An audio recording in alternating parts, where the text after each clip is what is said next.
experiences of Game 5 any more intense than the previous 4? Because especially if it's tied 2-2 like you guys are. I mean, you think so. I mean, I haven't really looked at it and said Game 5 is something different, but all these games are the same. Like you said, you got to be ready to come out and compete from the start. You got to have an attack mentality on both sides of the basketball, and you just got to go from there. And I thought, last game they came out and attacked us early and kind of had us on our heels to start the game. Do you tell the team that there's a sense of urgency, or do you just keep them even keeled?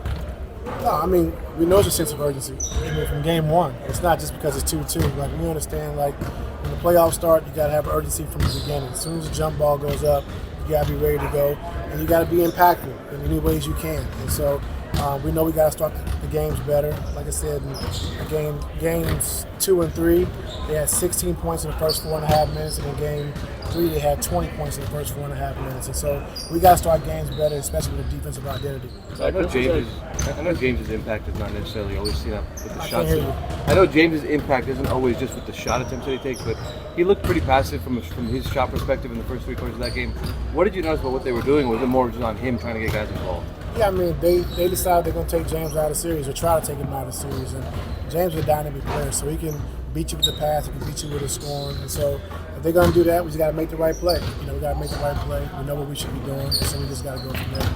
Chris has had games where he's punished them for leaving them open, and there's been times where they've been funneling the ball and the shots haven't been going down. How do you weigh the balance between when he's not making shots, keeping him out there because of what he's able to do defensively, and then also just, kind of deciding when it's time to just seeing how we're playing defensively. Like, we have confidence he can make the shots, and if he's not, he brings more to the team, like you said, than just making shots. But if we're playing great defensively, they're not scoring either, and he's a big part of that, then you just got to balance it from that way. And that's kind of how I look at it. Going back to the end of game 4, like, you had that lineup on the floor, and they defended extremely well for 10 minutes. Like, what goes into keeping that group together when you need a stop versus, situationally finding other guys on the floor to get the one stop that you need? Yeah, I mean, our coach, you talked about it, but those are the guys that brought us back. They were fresh.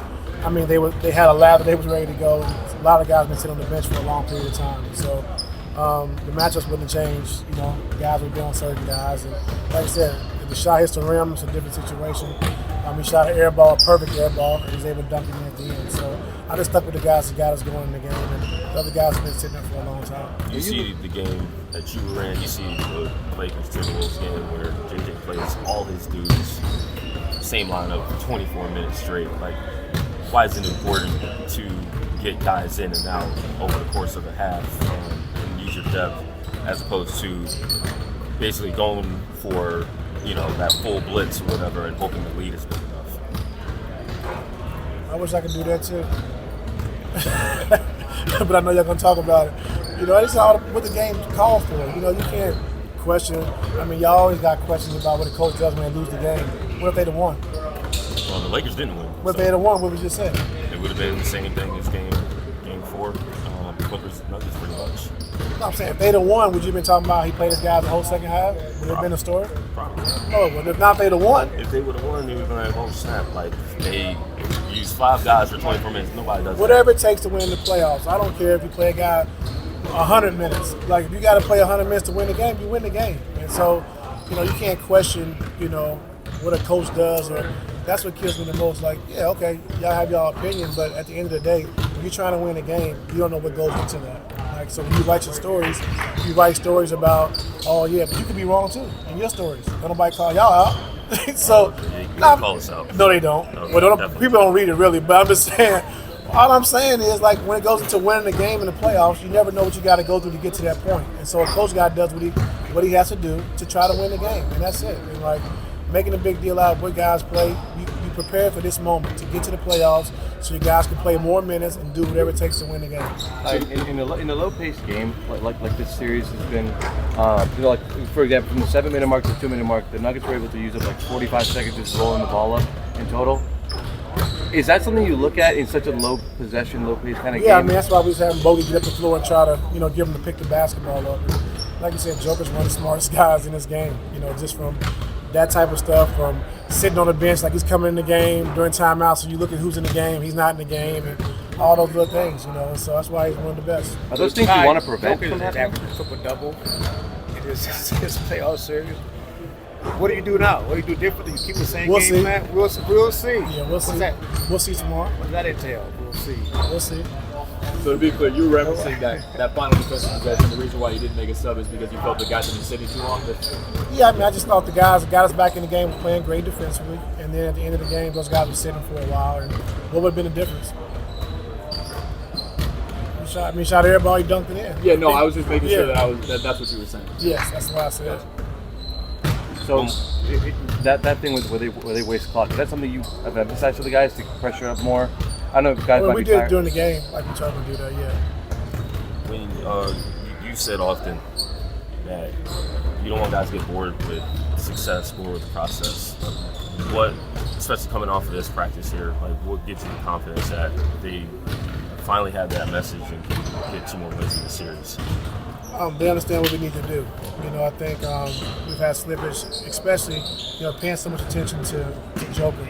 You know, so when you're paying a lot of attention to him, we kind of lose sight of the other guys, that things we want to take away. So a lot of slippage on how we want to guard certain players and certain things we want to do. And like I said, Brown got, I think, 12 layups or 12 shots in the paint last night. You know, so we understand that he's going to run the floor. We understand he's going to cut, and those are things we got to do a better job of taking away. Can this game this series get any more chippy than it was with the technical fouls on? Yeah, you can get more chippy. You cool with that? I'm cool with it. The guys cool with that? You got to ask them. Well, the key thing is, what I thought was good, no one got kicked out. Yeah. They were ejected from the game. Right. Referees, they understand what's at stake too. Yeah, they did a good job. I mean, it's going in the playoffs. There's going to be some scuffles. There's going to be some, some pushing, some shoving, and the guys are competing. And they want it so bad, And so I don't think anybody should get thrown out for that. Just because you're competing. And if you haven't done anything to hurt another player, you should be fine. You shouldn't be thrown out again. Boston said their guys been getting hurt. Who got hurt? KG got hurt. He was the rest of my game. Do you have to kind of remind the guys though? I can't hear you. You have to kind of remind the guys though. With how that altercation went, there could have been some ejections. Like remind them that hey, like the game is obviously more important than any kind of little physical altercation. No. You have to remind them. In the playoffs, like I told you, whatever it takes to win the game, man. And guys are competing at a high level. And like I said, when you get to this point in the season, yeah. No, I didn't tell the guys nothing. Just play basketball. Thank you. Y'all have a good day.